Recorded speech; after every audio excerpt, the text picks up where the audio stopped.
Okay, so it's boat show season. You're coming to Annapolis here in the fall, and you are thinking about buying a boat. Thought it'd be fun to do a quick video to talk about the process and how you might want to think about the different trade-offs of the different options that you're going to have out there, both new and brokerage. So what we're going to go through, first of all, is just introduce me and my background a little bit so you have some more context on how my background may or may not be sufficient for what your level of experience is to make this deck helpful. Talk a little bit about buy versus charter or clubs, and then really dig into the different use cases of what kind of boat you may be interested in and how you plan to use it and how that might inform your purchase decision. So a little background about me. I grew up as a child sailing from when I was 3 or 4 years old-ish.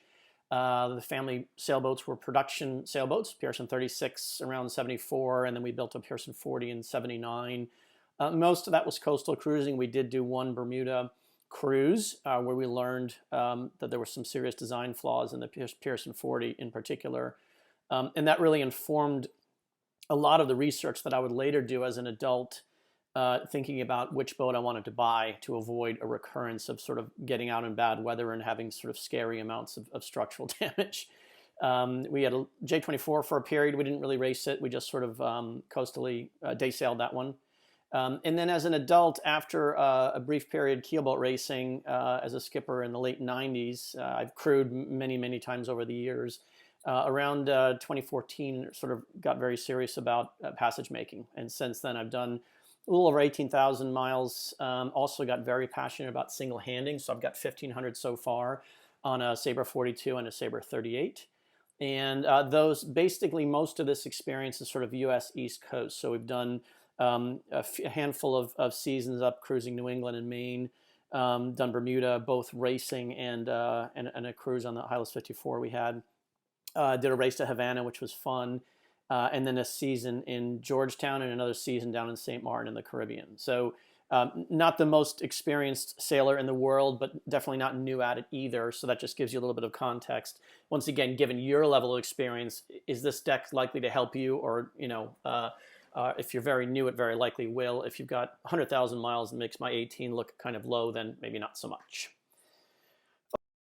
Okay, so the first thing, if you're new, and you're thinking you want to get into sailing and you want to, you're thinking about buying a boat, our experience and that of watching our friends around us is that if you're new to the sport, we strongly recommend that you not buy immediately, but rather you do some chartering in the Caribbean or something like that to gain experience, or use one of the timeshare clubs, which are fantastic. So there are timeshare clubs where you can just get on a boat, when it's available. You don't do any of the maintenance. You don't have to have insurance. And it's a great way for you to learn what kind of sailing you want to do, because that's really going to inform what product you want to buy, and sort of the features of the boat that resonate with you or don't. And we'll go through some of the use cases of kind of categorizing how people use boats. But if you're new, bare minimum, do a bunch of charters, do a season or two with a club. Make sure your partner wants to do this. That's another thing we see happen is an individual wants to get into the sport. They go ahead and buy a boat only to learn that their partner gets seasick, or their partner doesn't enjoy it, or their partner gets jittery or scared. So all kinds of reasons for you to dip your toe into the sport before you commit to a purchase. And sort of lock yourself into a very expensive sport here. So let's say you've done that, and now you're really thinking about getting serious and buying a boat, whether it's brokerage or new boat. The right framework to take on this decision of what to buy is to really think through essentially what your use case actually is going to be. And that means being honest with yourself. And what I mean by that is a lot of us, and I'm going to include myself in this, at one time had this dream of like, we're going to sail around the world. And you see that a lot on the YouTube channels, and you hear a lot of that story of I'm going to sail around the world. I was in that camp at one point too. And what I learned was that, offshore racing, I was very task loaded, very busy. And I thought that was going to be a proxy for how I would feel about offshore passages as a cruiser. And as it turned out, the experience didn't really translate. I found ocean passages were actually, in my case, just quite dull. Some people love them. I prefer to be sailing actively, and when racing was fine as I was task loaded. Standing watch as a cruiser wasn't quite as much fun for me. And so one of my revelations, having done a lot of offshore miles, is I kind of like the coastal stuff, and that's not something a lot of people. It sounds flashier to say you're an ocean cruiser, you're going to go around the world or what have you, versus no, I'm going to accept the fact that I want to do a little bit of local racing, shorthanded, single-handed, double-handed, and do some coastal cruising. And after all these miles, that's kind of where I come out on it. So that's sort of thing one, is take a look at these different categories. And obviously there's some overlap between the categories, but this is a very good framework for you to think about which type of product is going to work for you. So the first most simple use case is what you see a lot of in Annapolis or protected bays. And that's going to be the folks that kind of go out on Saturday or Sunday. They do a few overnights a year, and they don't have a huge amount of time to like live on the boat for a month or things like that. This is really the type of boat for this use case is very, very common here in Maryland. It's amazing, having done a lot of ocean sailing now, how much I've come to appreciate the protected bay, where you can have 15 or 20 knots of wind and flat water.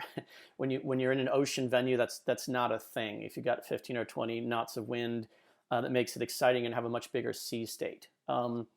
And what that means is you can have some trade-offs in the way these boats are equipped and features. So, for example, you don't need these to be incredibly sturdy and be able to drop off of 10-foot waves and things like that, because the odds of you getting caught out in weather like that are really quite low, both between the sea state and the fact that if you're local, you don't have to have a 10-day or 15-day or 30-day weather window. Where there's, you have to be prepared to get that wrong and wind up in really ugly weather like we did when I was a kid on the Pearson 40. So remember, as we go through this whole process, that boats are trade-offs. So we don't like to talk about good or bad or cheap or expensive. We want to think about making good trade-offs for your use case. And so these boats are fairly lightly built. It's not to say they can't go offshore. Indeed, most of these popular French brands like Beneteau and Jeanneau are very common in the ocean rallies and things like that. You'll find they can and do go out in the ocean. However, they're designed a little bit more lightly than some of the brands will cover, and so their safety reserves for really bad weather are lower. They're going to be a little bit more vulnerable in sort of the force 10 type of scenario. What they have going for them as far as this use case is that they tend to be very roomy in the interior. They're comparatively less expensive than other brands we'll talk about. And they're going to have nice creature comfort features that are things that you can use very easily at the dock, like air conditioning and so on. And again, as we mentioned, what they de-emphasize are those large safety reserves, which is going to make them heavier. They don't often have large fuel or water tanks because, again, the need for those isn't great. Indeed, I find, being coastal, that big tanks are actually disadvantaged for a coastal boat. So in the case of fuel, obviously you would lose space, but being coastal, day sailing and overnighting, a large fuel tank's a problem because the fuel can go bad if you're not turning it over and burning through it and then refilling. So these are legitimate trade-offs. Same thing with water. If you have 270 gallons of water in a coastal cruiser, you're going to wind up having a lot of that water go bad. Or if you try to turn it over, then you have to, go back in and fill and things like that. And so there's this whole legitimate trade-offs. These boats are made to be lived aboard for a period of like a week or 10 days comfortably, but they don't have all these features that make them, great out in the open ocean, living aboard essentially full time. So this is most of what you're going to see at the boat show here in Annapolis. The vast majority of brands kind of fall into this category. They're very popular because they are affordable. And again, a venue like this, or like Long Island Sound, that's fairly protected, they're great for that use case.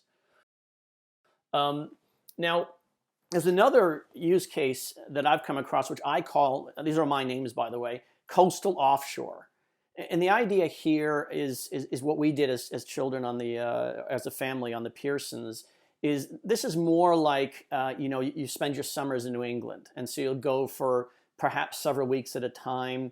you're going to make your way up the U.S. East Coast, maybe from somewhere like Maryland. Some people go south doing this. But the idea is you go via the open ocean to these more protected venues a lot of the time. And this is precisely what we're doing right now with our 1988 Sabre 38 Mark II. It's what we did with our Sabre 42 prior to this.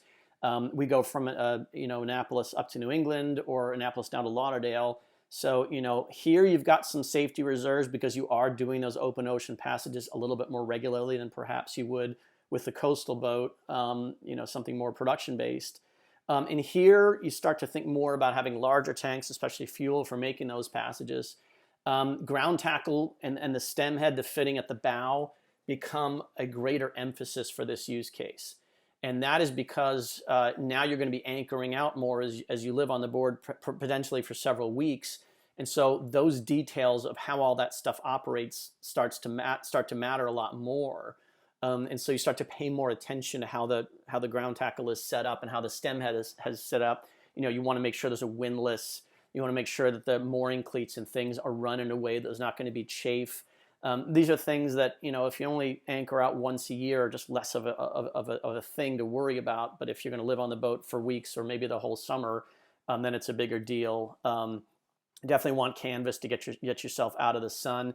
And one of the things that I focus on here is a more, what I call a sea kindly hull form. So the idea is the boat going to behave well in a larger sea state when you get off of the bay? It's not to say you can't have waves on the bay. The bay can be gnarly, especially the southern bay. But in the ocean, you really start to think more about how this hull is going to behave in a big sea. And so you might want something maybe a little less beam aft. You definitely want a boat that's not going to pound.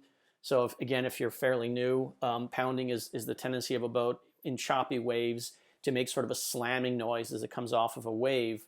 And sort of race boats with these flat bottoms tend to do that more than something that's designed to go out to sea, where as viewed from the front, the bottom looks more like a V shape, a deeper hull that's not as flat. And that's a really big one out in the ocean. Pounding is certainly not dangerous, but it really tends to unnerve. Even experienced crew can find it unnerving, and certainly new crew can. So there's a way that the boat will behave going through the waves, including whether it pounds or not. That's going to become a larger emphasis in these boats. And then liveaboard storage. So you really want to make sure you can cram enough stuff on there to live almost indefinitely. And this can be easy to overlook how much storage there is. So if this sounds like your use case, there aren't a lot of brands being made today brand new, but there are lots of brokerage boats available in this category, and they tended to be very, very well made. So if you find one that's well maintained, you can probably find a really great boat that isn't new. They may be a little older. So the brands I'm talking about here, Sabre, Swan, Alden, Hinckley, and J-Boat, these are 80s or 90s era boats. And so you want to find one that's been well maintained so you don't wind up kind of in an endless restoration project.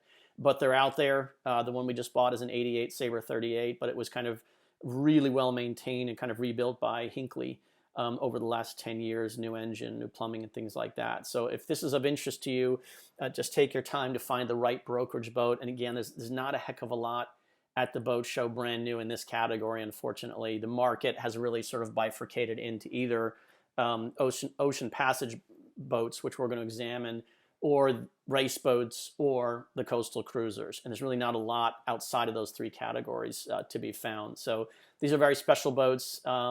But yeah, they're not making a lot of them, and so you're in the brokerage market if this sounds like your desired use case. From there's another category. Again, I've made these up, but this is what I've observed. I call these liveaboard coastal cruisers. So the use case here is we go down to the Abacos every winter, and there's an interesting group of boats like Island Packets, Irwins, and CSs that fall into this category. And the way this works is the use case is not dissimilar to the prior the sort of coastal passage maker we just talked about, like the Sabres and so on. The difference is these boats are really oriented toward living aboard full time, so they're gonna tend to stay more coastal. But now we're talking like living space down below becomes a really big thing. Big tanks on these boats, fuel and water. You're going to see them equipped with things like generators, water makers.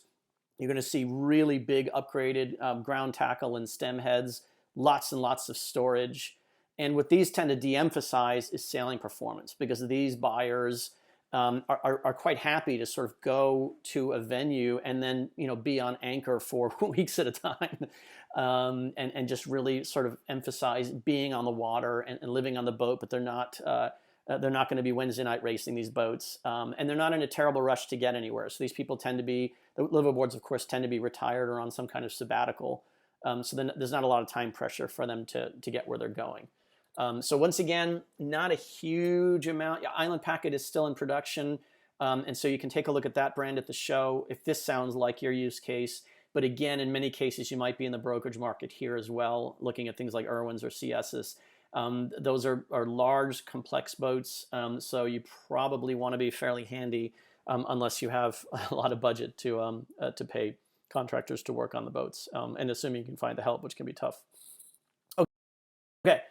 Ocean Passage Maker. So these boats still are in production, and the idea here are, again, similar folks that may be retired or on a sabbatical, and what these people look like is a lot like the prior category we talked about. The difference here is these boats are really designed to go open ocean. So these are folks that are like, let's go to the Caribbean via Bermuda. Exactly what we did on our Hylas 54. Did a Caribbean ocean passage down and then banged around the Caribbean and then via Bermuda came back up. And so the idea here is these boats can be out on a passage indefinitely. So they really emphasize large safety reserves in the construction. They tend to be a little bit quicker in performance than the prior category, because you need to cover ground on these boats. So this buyer cares a lot more about how quickly the boat can get to Bermuda than one of the coastal ones where they don't necessarily need to cover those miles. So think of this as being a boat that's sturdier than the prior category, but also emphasizes covering those miles more quickly. So the only thing these boats tend to de-emphasize is kind of light air performance. So what you'll find is these boats are not very exciting to sail in 10 or certainly not in 5 knots, where some of the earlier categories can be fun in 5 to 10 knots. These boats aren't. They're big and heavy. But when you're off of Cape Hatteras and it's blowing 45 from the north, you're really glad you're on this thing, right? Because it's essentially unbreakable. And what the performance window of where the boat performs well just kind of gets moved up the wind scale. So these boats become fun to sail in kind of the 15 to 25, 30 knot range, where a coastal boat is going to be more in kind of the 5 to 15, and then above that they start to get maybe a little bit over canvas. You're reefing down. You can tell the boat's not really made for it. So again, there's overlap in all these categories, but here you're going to look in the brokerage market at Hylas. Oyster and Mel are still in production. There's also a new one called Blue Water, which is essentially the Hylas 56 model that's been taken over and being produced under new ownerships. That's probably one of the best examples of this category. That boat's a modernized version of the Hylas 54 that we had before. Now, the thing to think about in all of these products is remember that every boat is a trade-off. And so when you look at a design, you want to think about making sure that you kind of get paid on the other side of the trade-off. Okay, so here are the most common sailboat trade-offs that we see and that you might want to think about for your use case. So draft versus performance and dynamics. So to draw sort of an exaggerated example, if you want a really shallow draft boat with one of those modernized wing keels, because in your venue it matters that you can get into a 5-foot deep anchorage like Swan Creek, then understand that in exchange for that shallow draft you will give up some performance under sail. And what I have found is that in my case I'm much more hung up on how the boat sails than I am on getting into a shallow anchorage. And in our experience, even do it in the Bahamas, we buddy boated with a Hylas 56 that drew 7.5. When I had my centerboard, we had our centerboard Sabre 42 that drew 4.8. And literally the only difference was the Hylas had to anchor further away from the beach in some of the venues. So frankly, I think this one is way overblown in the marketplace for some reason, but I think it's good marketing to say it only draws blah. But understand that a boat that is 40 feet long and draws 5 feet it's not going to be as exciting to sail. It's going to tend to sort of slip sideways as it sails. That means the feel through the wheel, through the helm, is going to be a little bit more lifeless. It's going to have what they call lee helm in lighter airs, and it's just kind of they're not as exciting to sail underway. So again, this really depends on what's important to you. In my case, as a former racer, I'm really hung up on the sailing performance and not so hung up on the shallow draft. Space below, which means a wider boat, a wider beam, versus the sea motion. So what you see in the modern production boats at the show is they've come to be very, very wide, and that's because a lot of the sales cycle in recent years, the sales cycle for sailboats has been the shows. People come to the show, they see the product, and they decide, that they want to buy, more so than other products where maybe things like brochures or videos or print ads or so on have more to do with demand generation. Sailboats really is the show, and space below shows well, especially if you're trying to attract your partner to the sport. He or she might come to this and say, is this a space I want to live in on my weekends or I want to live in the summer? And so there's a lot of appeal to that. But again, understand that when you, especially a light boat, when you have a wider beam, you're probably going to have a flatter bottom. When you have a flatter bottom, you're going to have a greater incidence of pounding, right? So, and again, the boat's going to pitch more. It'll certainly be slower, for example, downwind, especially in light air. So think about this one a little bit, what your use case is. If you plan to be in those protected bays and you plan to be living on board, again, be honest with yourself. Maybe you're going to be at the dock a lot of the time and you're good with that. Maybe you're really happy to go sit on the boat, have some wine, and only take it out here and there. Great. Then this might be a great trade-off for you. But if you're more like I am, where you're a recovering racer, and so the way the boat performs matters, and if you do think you want to do some of the offshore stuff, just bear in mind that there's this important trade-off between a boat that's wider. The 80s boats were narrower, especially at the transom, than are the new ones with deeper hulls. And so they tend to have a better motion. But, if you look at a 38-foot Sabre like mine, then you go to the show and you look at a European-built 38, it's going to be, you're going to be flabbergasted at how much more room there is on the newer boat. But on the other hand, it's less important to me than other folks. So just keep that trade-off in mind. Sturdiness and speed, we talked about this with those ocean passage makers, but when you build in large structural safety reserves so that a boat literally can drop off those 10-foot waves, I've done it coming back from Havana in particular on the Hylas 56. It's a great feeling that when the boat drops off like that you know that you've got a concrete foundation underneath you that's going to be almost impossible to break. But again, that same Hylas 54, 56, you're motoring if it's under, in many cases, you're motoring if it's under like 15 knots, honestly. Maybe not upwind. You certainly can day sail them in that if you're patient, but if you're passage making, you're not going to be sailing unless it's blowing more than 15 and probably forward of the beam. If it's after the beam, you'll be motoring even in that. So that's one to think about also. And again, being honest with yourself about what your use cases are and how much those safety reserves matter. And then the other way to think about this is sort of equipment and weight. So what is the boat equipped with? Do you need that generator? Or are you really going to use a water maker? And there's also cost here. I probably should have that too. But again, being honest with oneself, you can harbor, as we did, these dreams of we're going to sail around the world, and then we sort of go out and learn, wow, that's actually not what we want to do. It's good to have had an honest conversation with yourself before that, and maybe, do some crewing on other boats before you invest in all this equipment for doing the offshore stuff, until you know that you like it, your partner likes it, and all of those trade-offs are worth it to you. The other major trade-off in the products is going to be cost versus quality. So this is really hard to detect without a lot of experience when you're at the show, because to put it kind of bluntly, everything looks good on a boat when a boat is new.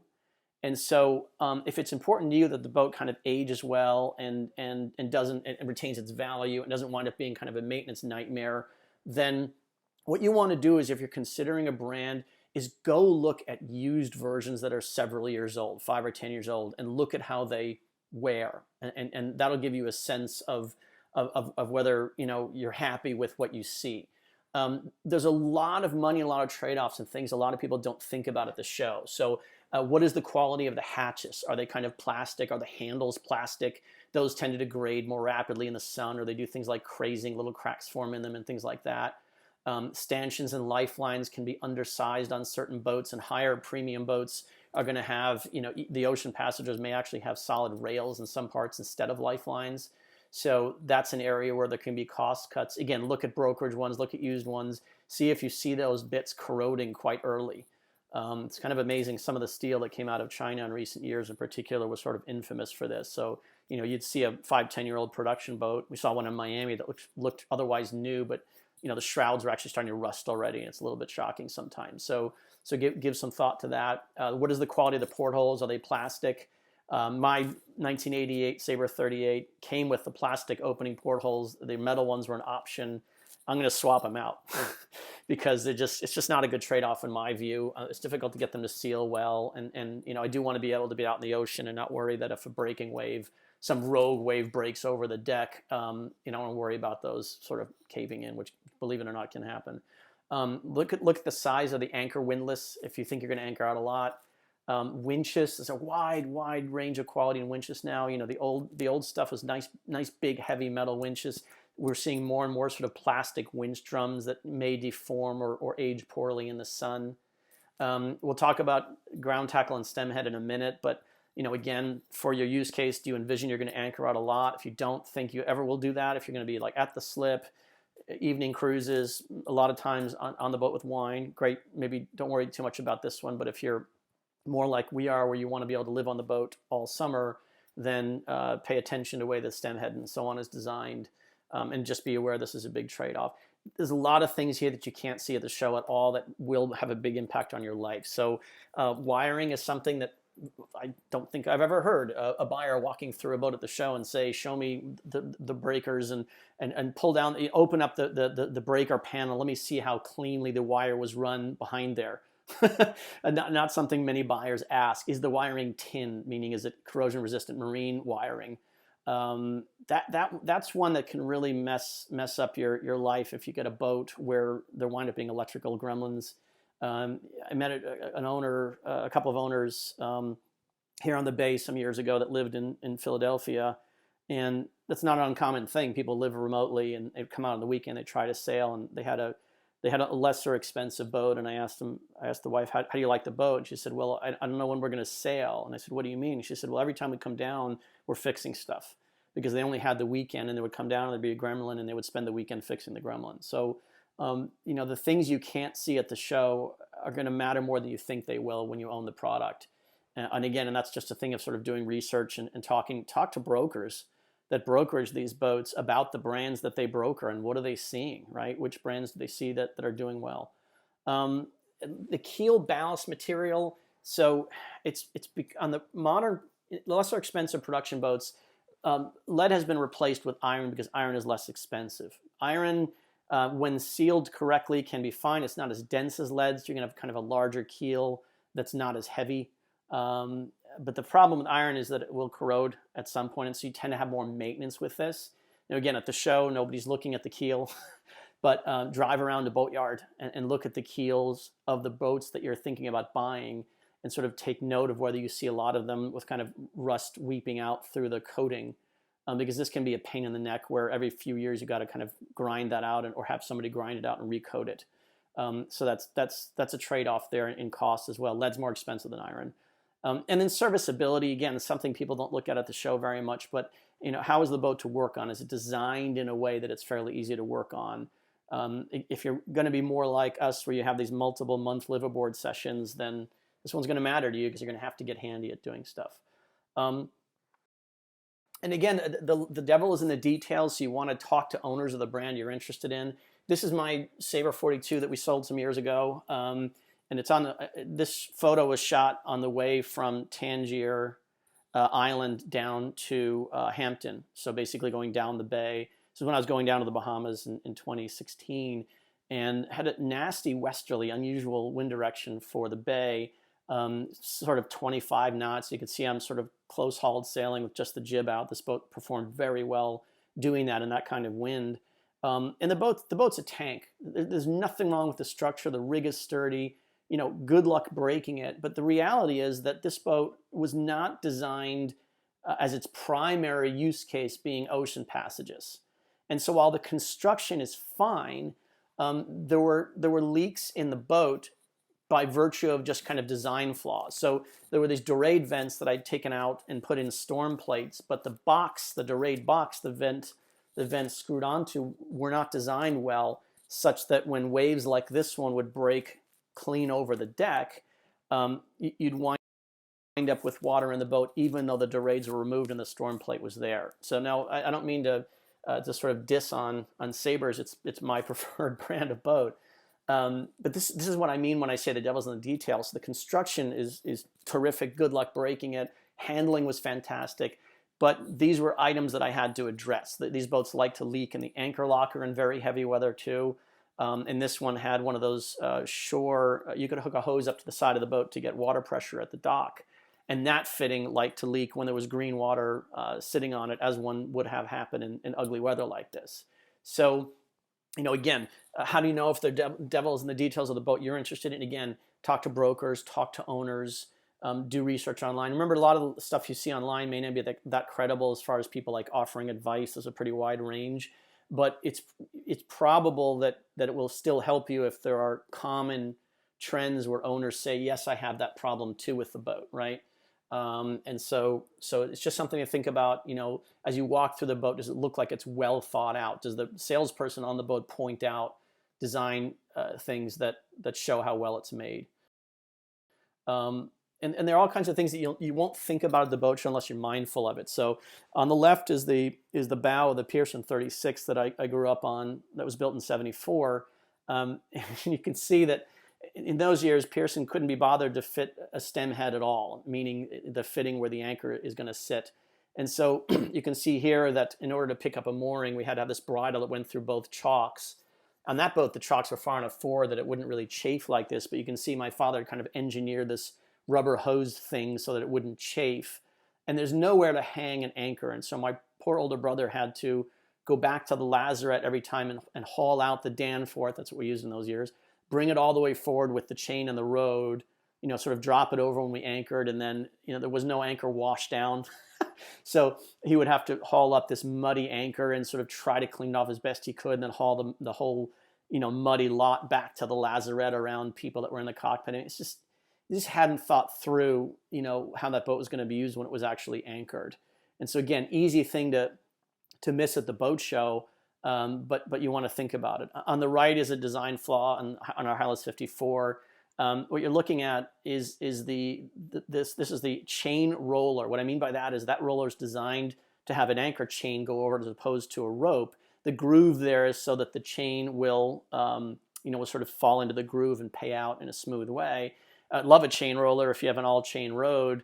This boat had two rollers, and what you're looking at is a photo of my anchor snubber. That's the line that you tie to the anchor chain so that the chain isn't directly loading the windlass on the boat. And you can see the boat was equipped with two chain rollers. And that meant there's no other way to pay out the snubber except over this groove, which was chafing it to death. And you can see I have chafe gear on there now, but another wise owner gave me the advice of just pulling that roller off, and eventually I ran the snubber right over the axle for the roller, and that cured the chafing problem completely. But again, these are just things that you don't think about, where researching the product outside of the show, talking to other owners, can be super valuable. And this is just one example of many that I'm talking about. I'm sort of hung up on stem heads because I really like to anchor out.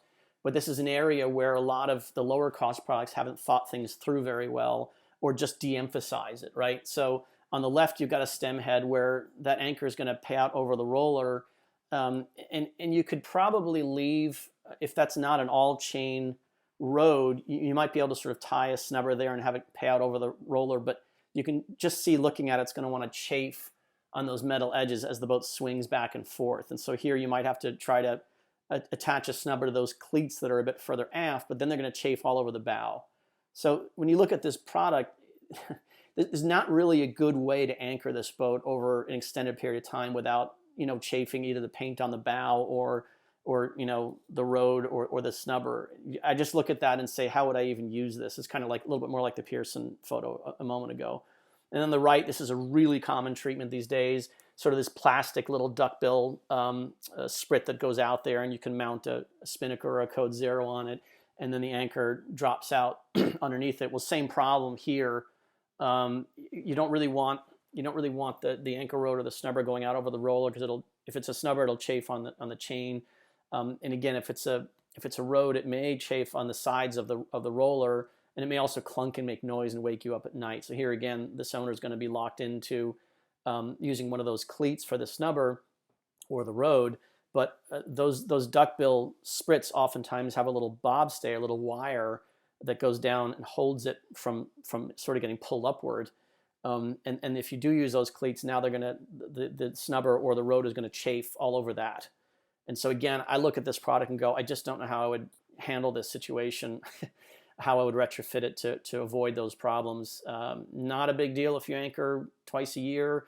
For those of us that like to anchor for most of the season, it is kind of a big deal. And here you can see, of course, I'm hugely biased toward the Sabre brand, which Sabre doesn't make sailboats anymore. They make great power boats, but not sail. But this is an incredibly well thought out alternative. So what you're looking at is on the 42 on the left there is the anchor is on the roller on the right. You pay that out, and you can see I've tied my snubber line to the chain. This is shot in the Bahamas. This photo was shot in the Bahamas. And you can see the designer left this wonderful fair lead there so that the snubber can pay out without chafing on anything. And it's silent at night, and the cleats have a nice fair lead back to them. And then the image on the right is just sort of the same setup, but I've zoomed back out and you can see where the windlass was, just so that the whole boat was really set up. You don't need anything really fancy. You just need to be well thought out. And I zoom in. I'm sort of double clicking on the stem head thing because it'll give you ideas for other things you want to look at how the boat was done. Did they think through how you're going to use the boat in a thoughtful way?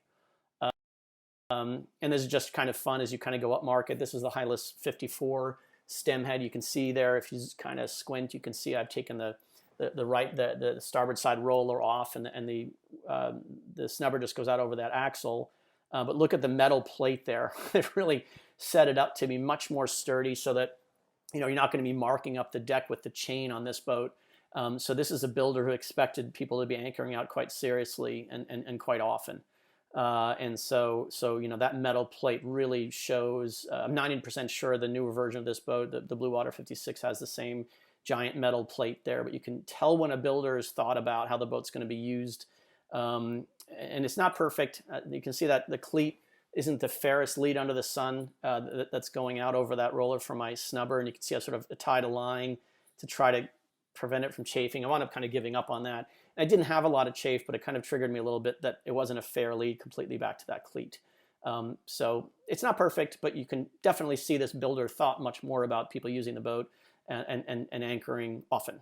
And then just for giggles, this is an Island Packet. A good friend of mine had an Island Packet 485. And this is like, going to war by anchor. This is one of those sort of coastal liverboards that I talked about. And here's a builder that knows their owners spend a lot of time at anchor. And so you've got this gigantic dual windlass. You've got two spare anchors that are there. It still wasn't all that well thought out, however, in the sense that this boat does have a little bit of a sort of sprit on it, if you will. And it did have a bobstay, the wire on the bow. And those mooring cleats were too far aft. And so this owner had to pay a lot of attention toward keeping chafe gear on the anchor rod or snubber so that it didn't chafe on that bobstay. So interesting that they emphasized the feature so much, and yet they didn't really think it out all that well in the end. But just if you sort of zoom back to the earlier slide on the production boat, you can definitely see where the emphasis on the builder is on how these products are going to get used. And that's what you want to think about is how you plan to use it. So my bias is to come back to the 80s boat. This is the 38 Mark II that we bought last fall. It was stored in Maine last winter. We picked it up in June, July, and did a nice slow cruise through New England. And we're back here by early September. Lived aboard it for the summer. And yeah, this is my sweet spot. This is a deep draft, draws 6'6".